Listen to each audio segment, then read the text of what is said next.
They did it at 7:22 in the evening, in front of 11 people, at a dinner table that cost more than he had made in his first 3 months of marriage. The wine was a 2019 Chateau Margaux that her sister Basola had selected and announced the name of twice, loud enough for the whole table to hear both times. It was the color of garnet, and it hit his shirt. A plain white cotton shirt he had bought 5 years ago, from a market stall in Onitsha for 800 naira, and spread in the way that expensive things spread when they are wasted, slowly and completely. It soaked through to the skin in 4 seconds. He counted. He sat very still. Basola laughed first.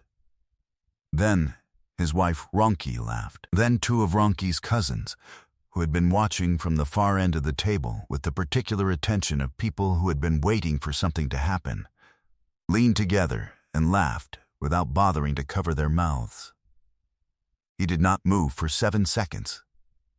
Then he picked up the white cloth napkin from his lap, pressed it once against his chest, not frantically, not in the way of a man who is embarrassed, but in the way of a man who is noting something, and set it down on the table beside his plate. He looked at Basola first, then at Ronki.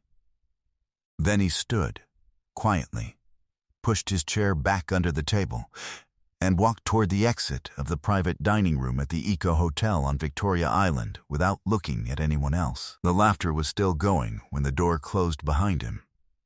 Nobody at that table knew what his real name was. Not the full version. Not the version that appeared on the deed of the building they were sitting in. His name was Tobena Chukwemeka Owusu Boateng.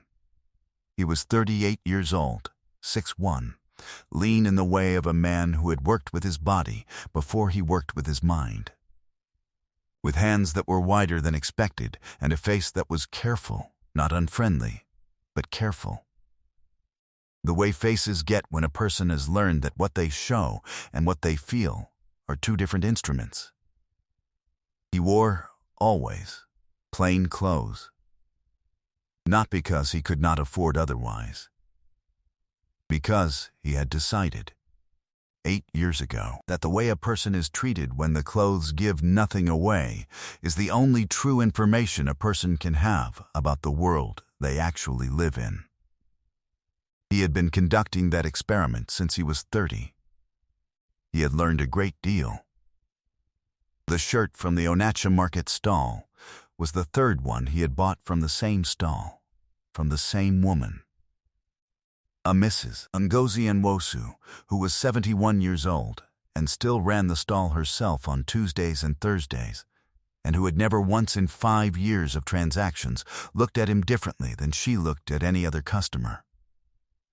He had bought the first shirt because he needed a shirt.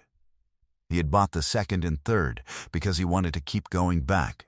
He had left a sealed envelope in her stall on the morning of her 70th birthday with a note that said, "Thank you for treating everyone exactly the same." The envelope had contained 200,000 naira. She had never found out who left it.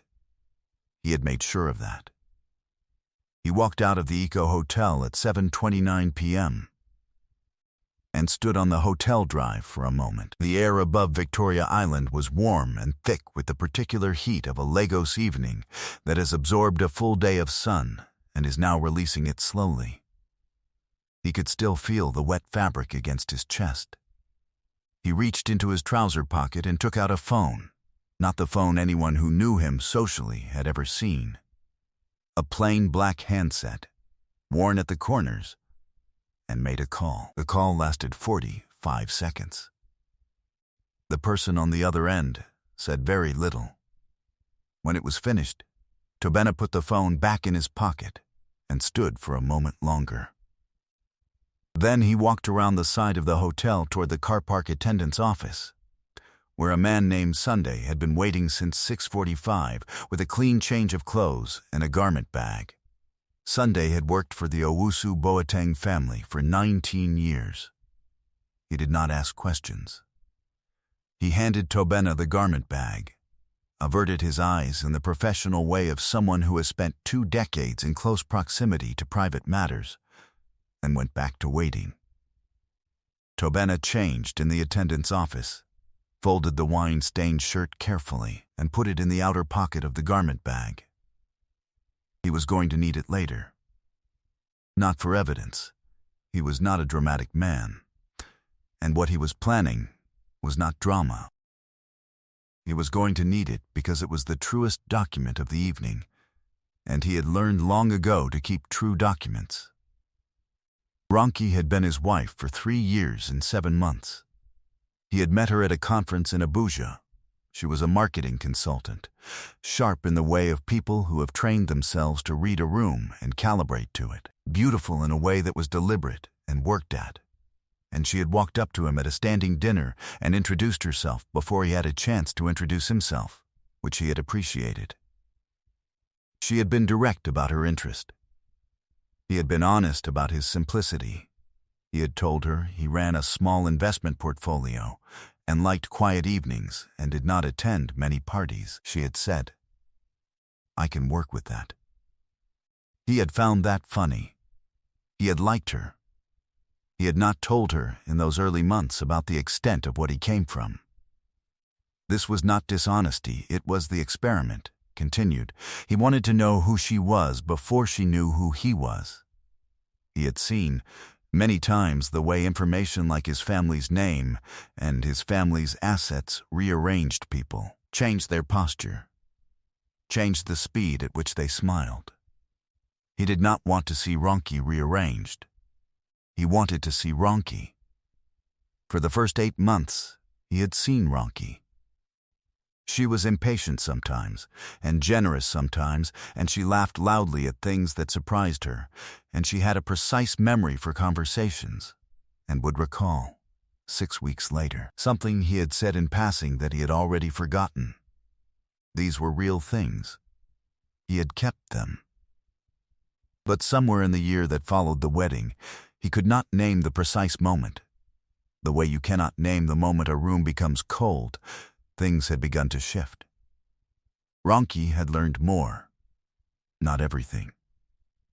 But enough to understand that the investment portfolio was not small. The trips had gotten more frequent. The dinners had gotten more expensive.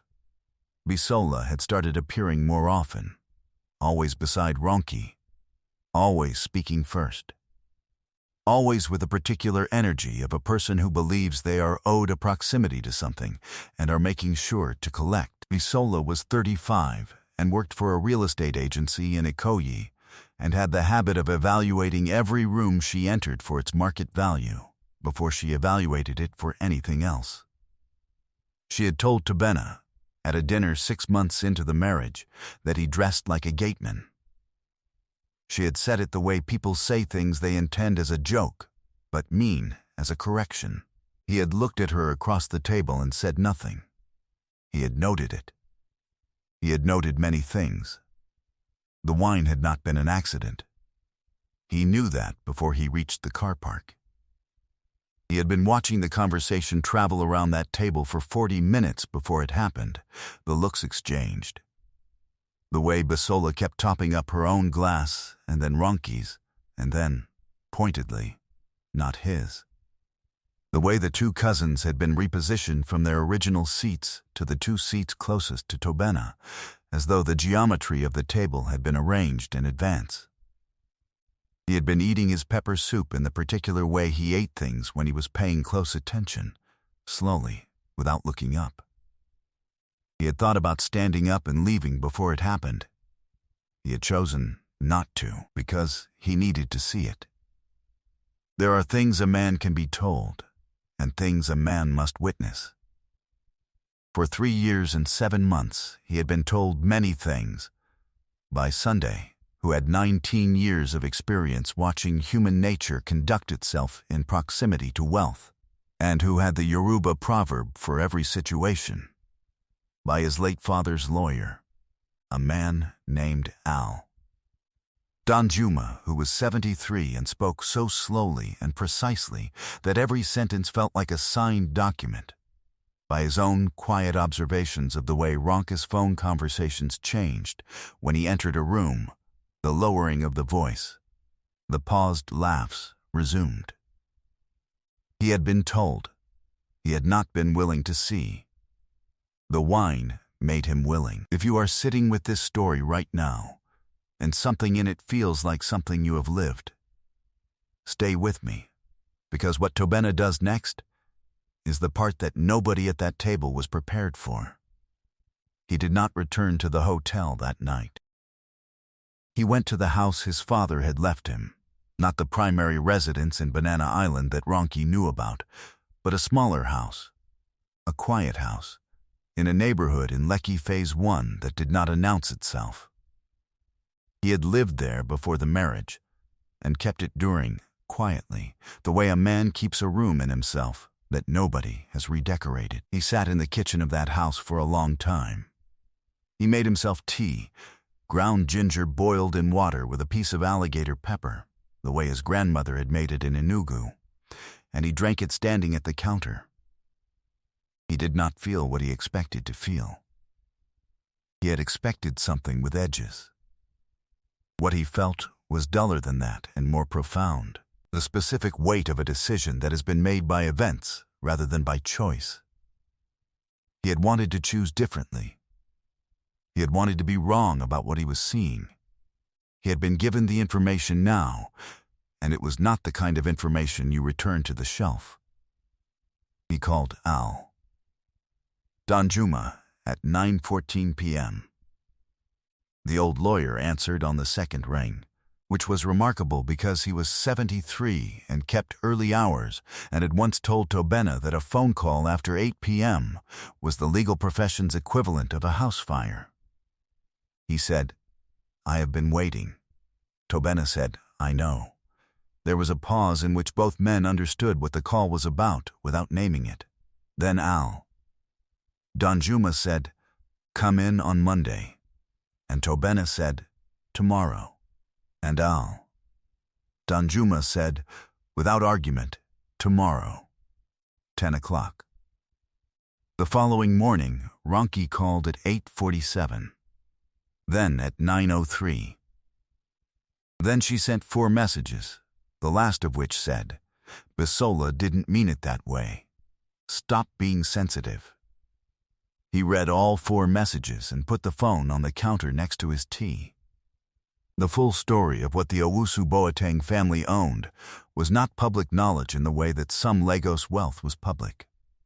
Chief Emmanuel Owusu Boateng, Tobena's father, had been the kind of man who built quietly, not because he was modest, but because he had understood early that visibility attracted the wrong company. He had died 4 years ago, at 71, of a cardiac event that took 11 minutes and gave him no time to say goodbye to anything. The estate he left behind, property across Lagos, Abuja, Accra, and Johannesburg, equity stakes in 6 companies, a development portfolio that had been generating compound returns for 22 years, had passed to Tobena in its entirety because Tobena was the only child, and because Chief Owusu Boateng had trusted no one's judgment with it except his son's. Tobena had not touched the personal wealth in any visible way. He had continued the investments. He had completed 3 development projects his father had begun. He had sold 2 assets and redirected the capital. He had done none of it loudly. The name Owusu Boateng did not appear on buildings. It appeared on ownership documents and board resolutions and the kind of legal registrations that are filed without announcement and discovered, usually, only when someone begins to look. Someone had begun to look. Her name was Sade Adeyemi Bright, and she was 64 years old and had been Chief Owusu Boateng's personal archivist for 17 years before his death. A small woman with close-cropped gray hair who smelled of lavender fabric softener and old paper, and who had, over the 17 years of her employment, developed the comprehensive map of every asset, every document, every handshake arrangement that the chief had ever made. After the chief died, she had continued to work for the estate silently, because Tobena had asked her to continue, and because she had nowhere else she wanted to be. She kept her office in the Leckie house, a room lined floor to ceiling with labeled binders, and she came in 3 days a week, and filed things and noticed things. She had noticed wrong 2 years ago, not all at once, over time. The way things are noticed when you have spent 17 years learning to pay attention to details that do not announce themselves. She had noticed the questions Ronki asked about the management company. The way she had steered a dinner conversation, once, toward the Abuja development without seeming to steer it. The name she had introduced into a conversation in passing, a name Sade recognized as belonging to a property law firm in Ikoyi that specialized in contested estate claims. She had written all of it down in a binder she had labeled simply, Observations, 2024-2025. She had given the binder to Tobena 3 months ago. He had read it once, closed it, put it in the drawer in his kitchen, and not opened it again. He had not been ready.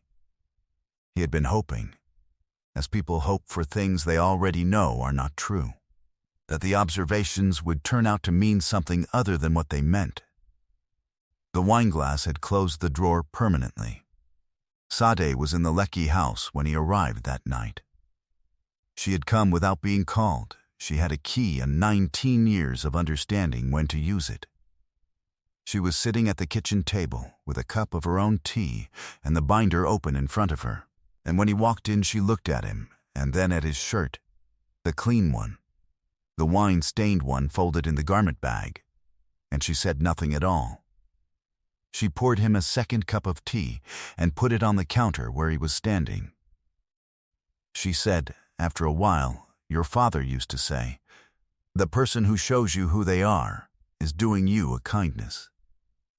The unkind part is only how long it takes them. Tobena looked at his tea. She said, he said it about a business partner, but I think he knew it was about more than that. He said, I know. She closed the binder and left it on the table. Then she opened it again, turned to a page near the back, and placed one finger on an entry dated 6 weeks ago. This one, she said. He leaned forward and read it. It was a single line, written in Sade's neuro handwriting. Property inquiry, Owusu Boateng Holdings Accra, source traced to a secondary contact of B's. Recorded 1433. B's was Basola. He had read that line 3 months ago, when Sade first gave him the binder. He had read it and told himself it could mean something else. A property inquiry could be professional, could be coincidence, could be any number of things a real estate agent might reasonably do without it connecting to anything that concerned him. Sitting in his kitchen at 10:40 at night with the garment bag still in the corner, he read it again.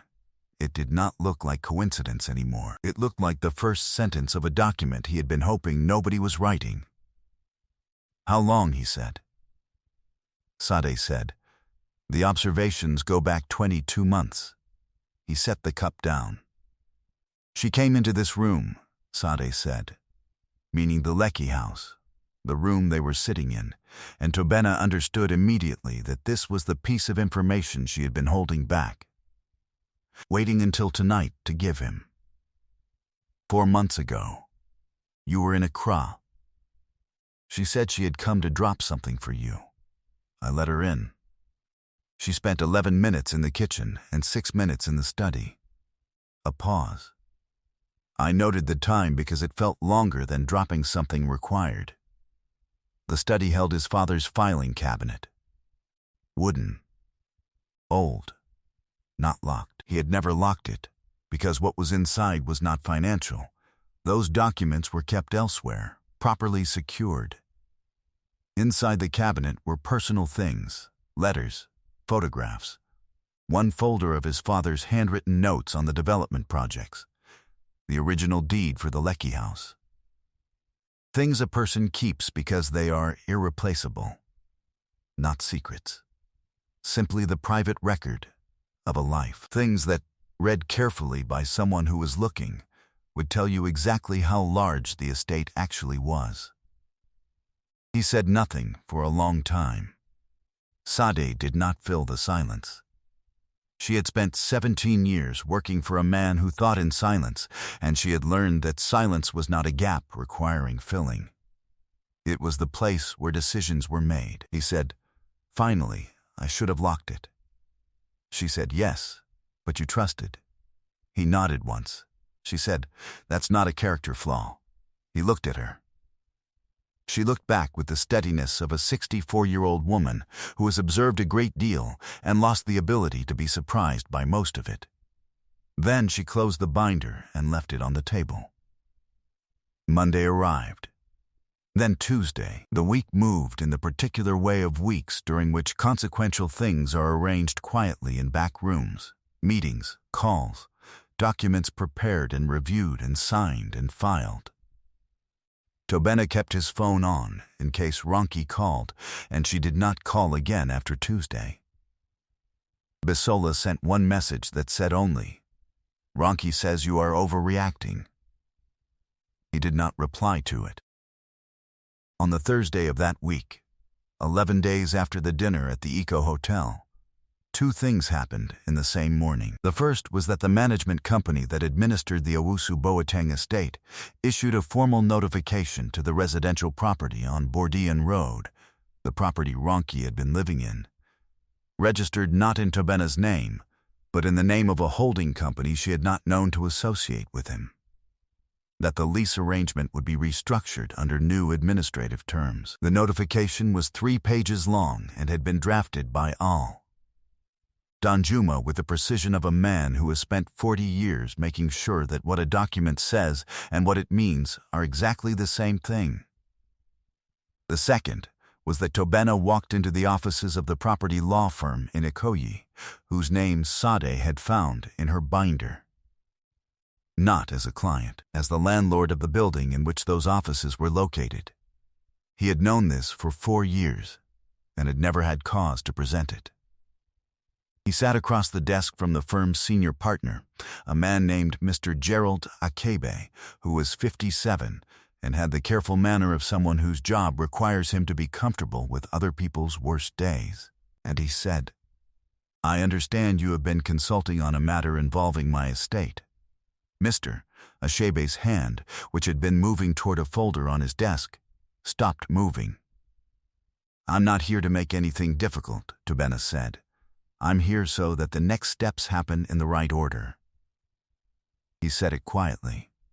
He was always quiet. "Mr. Achebe said, I think there has been a misunderstanding about the nature of the consultation." Tobena said, "That's fine. I'm sure all." Danjuma's letter will clarify it. He left at 11:22 a.m. and went back to the Lekki house, and Sade had jollof rice in a black plastic bag on the kitchen counter from the woman 2 streets over, who cooked the best food in the neighborhood, and he sat at the table and ate it slowly. And it was the best thing he had tasted in 11 days. Ronki came to the Lekki house 2 weeks later. He did not know how she had found the address. He suspected Sunday, who had 19 years of experience with the family and his own code of ethics that occasionally included information offered in the service of a clean ending. She arrived at 6:30 in the evening and knocked with the particular knock of someone who has prepared a speech. He opened the door and looked at her for a moment and then stood aside to let her in. Because whatever she had done and whatever came next, she had been real to him once, and the version of her that had been real was still a person deserving of a door opened. She sat across from him in the kitchen where the binder had been, though the binder was gone now, filed in its proper place. She looked at the house, taking it in, recalibrating, doing the arithmetic of what it told her about what she hadn't known. Then she looked at him and said, "I didn't know it was this much." He said, "I know." She said, "If I had known." He said, "I know." He let that sit. Then he said, "That's the part I needed to find out." She was quiet for a long time after that. Not in the way of a person building an argument, in the way of a person understanding something they cannot unmake. Before she left, she said, "The wine was Bisola's idea." He looked at her. She said, "I want you to know that." He nodded once. He said, "I know that too." He said it without cruelty, simply as a fact he had already filed. She left at 8:07 p.m. He stood at the window and watched the taillights of her car until they disappeared at the end of the road. The settlement was handled over the following 6 weeks by Al. Danjuma, with the same unhurried precision the old lawyer brought to everything. It was fair. Tobena had insisted on fair, not because fairness was easy. It was not. But because he had decided years ago that the way a man conducts himself on his worst days is the only character evidence that means anything. He signed the final document on a Tuesday afternoon in the lawyer's office on Churchgate Street. And Al Danjuma signed as witness. And when it was done, the old man put his pen in his breast pocket and said, "Your father would have handled it the same way." It was the highest thing he knew how to say. Tobena went back to the Leckie house. Sade had made tea. Sunday had come by earlier to fix a window latch that had been loose for 2 months. The house smelled of ginger and old paper and lavender fabric softener, and the binder labeled Observations 2024, 2025 was on the shelf in its proper place, and outside the window the Lagos evening was warm and thick, and exactly itself. He sat at the kitchen counter and held his cup and did not think about the dinner at the Eco Hotel for a while. He thought about his father, who had built quietly. He thought about Mrs. Ngozi Nwosu in the Onitsha market stall, who treated every customer exactly the same. He thought about the experiment he had been running for 8 years, the deliberate plainness, the white shirts from market stalls, the careful watching.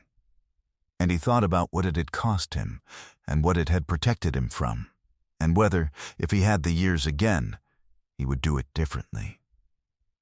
He would not do it differently. Because the experiment had never been about catching anyone. It had been about knowing, about having. In a world where his name and his money could bend the behavior of everyone around him toward performance, at least some true information about the place he actually lived. And he had gotten it. At a cost. But he had gotten it. There is a thing people do not talk about when they talk about hidden wealth and revealed identity. They talk about the injustice, the humiliation, the betrayal. What they do not talk about is what it costs a person to decide, every single day, to walk through the world without their armor on, not because they have forgotten they have it, but because they want to know what the world will do. That is a different kind of courage. It doesn't look like courage from the outside. From the outside, it looks like a plain white shirt from a market stall. From the outside, it looks like a man who is too quiet, who doesn't defend himself, who lets a glass of wine soak into his chest without standing up. But what it actually is, a person who trusts himself enough to be seen without the scaffolding of his position, and who understands deeply that what the world shows you when it thinks you have nothing is the only view worth having. You cannot put that kind of knowledge on a balance sheet. You cannot get it from a person who already knows your name. You can only get it by being willing to sit at a table in an 800 naira shirt and let the evening go exactly where it goes, and watch with both eyes open. Tobena Chukwuemeka Owusu Boateng put his cup down. He stood, walked to the window, looked at the street below, ordinary, lamplit, entirely itself, and then went to start his evening. The shirt from the Onitsha market stall was still in the garment bag in the corner. He had not thrown it away. He folded it one last time, the way his grandmother had taught him to fold things, slowly, like the thing you are folding is worth keeping, and put it on the shelf. Some things you keep because of what they held, and some things you keep because of what they showed you about the world. Sometimes they are the same shirt. Here is the question I want you to sit with. If you had the ability to move through the world without anyone knowing what you carried, your title, your wealth, your position, your influence, and you used that ability to learn the truth about the people closest to you, and what you learned cost you someone you had loved, would you call that a loss? Or would you call it a conclusion? Leave your answer in the comments. I want to read it. Subscribe for more stories about hidden strength, quiet power, and the people the world overlooks until they change everything. I'll see you in the next one.